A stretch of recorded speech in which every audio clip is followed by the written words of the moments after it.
Do you know what separates a survivor from a missing person report? It's that tiny blue dot on your screen.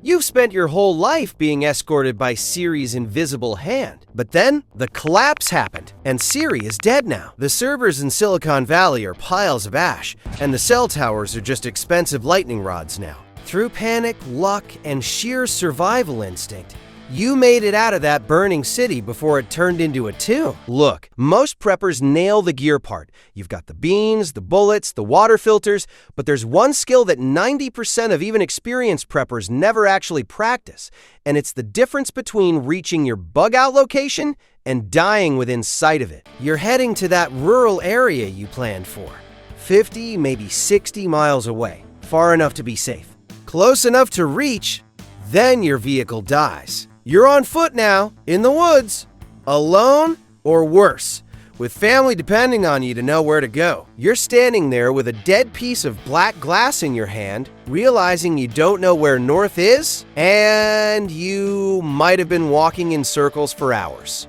Congratulations, my digital baby, who just had his umbilical cord cut. And now I'm going to explain why your bug out ends in a ditch, because you trusted the cloud infrastructure more than your own eyes. Yesterday, I got a question from my 12-year-old nephew. When the world stops, do the satellites fall out of the sky? Of course.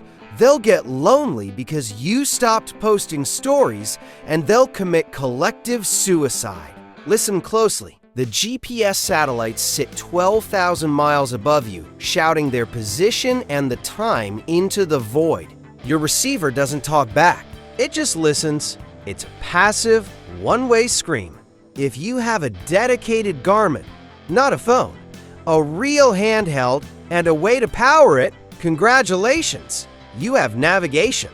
Those satellites will keep shouting for decades after the last human forgets what Wi-Fi means, but there's a catch. The GPS constellation isn't a perpetual motion machine. It needs ground stations to keep those atomic clocks honest. Without human correction, Einstein's relativity starts eating the math. Accuracy degrades not overnight, but steadily. In weeks, precision drops from feet to tens of yards. In months, you can be off by hundreds. It'll still tell you where south is, but not which side of the ravine you're on. And if you're thinking about switching systems, don't get comfortable. GLONASS and Galileo rely on the same ground-based time corrections. Without operators on Earth, they degrade too. GPS is the most resilient of the bunch. But even the most resilient system rots without a human keeping time. And none of that matters if your receiver dies first. Your biggest enemy isn't the satellite, it's the battery.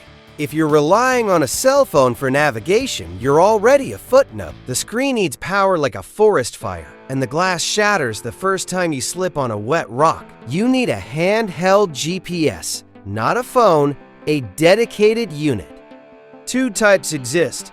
AA battery models, Garmin GPS 65S or eTrex SE. Swap batteries in seconds.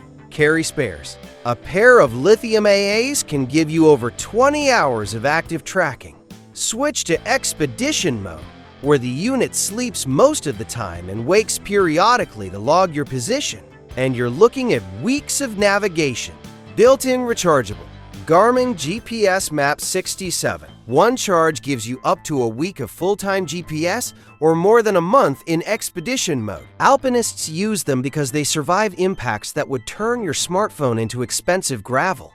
They work in sub-zero snow, driving rain, and waist-deep mud, while your smartphone is begging for a charger. 6 hours into day one, these units keep working long after the digital toys go dark. One critical detail. Your GPS is only as good as the maps stored inside it. You must load offline maps in advance. Topography, elevation, backroads, and old trails. When the grid goes dark, coordinates alone won't save you. You'll know exactly where you are, but you won't know there's a 300-foot canyon between you and your destination. And then there are the old school guys, the ones saying, "I don't need electronics. I have a map and a compass." Fine, until it's raining, dark, and that paper is soaked through. Here's the problem with a compass. You actually have to know how to use it. Most people don't know the difference between true north and magnetic north. They don't know how to take a bearing. They don't know what declination means. Here's why that matters. Your map is drawn to true north. Your compass points to magnetic north. If you don't correct for declination, you can read the map perfectly and still walk confidently in the wrong direction. And here's the detail only professionals track. Magnetic north moves. It's currently drifting towards Siberia at about 35 miles a year.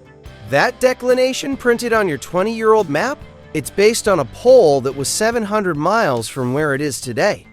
Using that outdated math is a great way to walk into a swamp when you think you're heading to high ground. And no, this doesn't mean paper maps expire every year. It means your math does if you don't know how to update declination. 1 degree of error on your compass, and after 5 miles, you'll miss your camp by half a mile. In the deep woods, that's enough to never find it. Let's talk real numbers. You're trying to reach a town 50 miles away. 5 degrees off? 10? 10 degrees over 50 miles puts you 9 miles off target. That's not close enough. That's the difference between a warm bed and dying of hypothermia in a ditch. It's an extra day of walking, a gallon of water you don't have, and a family starting to doubt you know what you're doing. And that's if you only screw up once. Most people don't make one navigational error. They make 5, 10, each one compounding the last until they don't even recognize the terrain anymore. Without land navigation skills, a compass is just a souvenir, and a paper map is just a fire starter. But Garmin is a skill multiplier. If your skill is 0, there's nothing to multiply. You'll just know your exact coordinates at the moment you expire from exhaustion. Picture this. You're standing at a fork in a dirt road. Left or right? Your Garmin died 6 hours ago. Your phone screen is cracked and unreadable. You have a map, but you don't know where you are on it. So you go left. 2 miles later, something feels wrong. The terrain doesn't match, but you keep walking. Another 2 miles. Now you're certain something's off. But turning back means admitting you guessed wrong. You adjust your direction slightly. 4 miles off course. 6, 10, and every step is burning calories you can't replace and drinking water you don't have. By the time you admit you're lost, half your supplies are gone. Now you have to retrace weaker, dehydrated, with a family asking questions you can't answer. This is how people die within sight of safety. Not because they were stupid, because they were unprepared for the one skill they assumed they had, knowing where they were. Bottom line, navigation after collapse isn't about technology. It's matching the screen to dirt under your boots. A handheld GPS is your best bet if it's rugged and solar powered, but navigation is a skill. Can't find your neighbor's house without GPS now? You won't find your way through the woods then. Here's your homework. Get a paper topo map of your bug out route, not when things get bad. Now, order it, print it, laminate it. Get a real compass, base plate with declination adjustment, $20. No excuses. Then go outside. Pick a landmark 2 miles away. Navigate to it using only a map and a compass. No phone, no GPS. Just you, paper, and magnetism. Do it in daylight. Then do it at dusk. Then do it in the rain. If you can't do it well fed and calm, you won't do it when your kids are starving and someone's on your trail.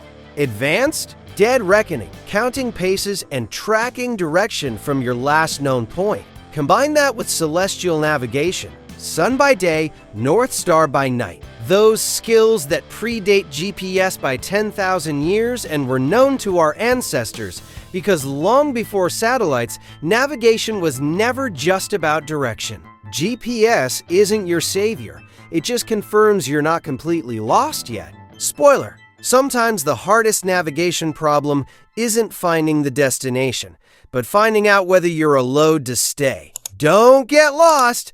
Although, who am I kidding?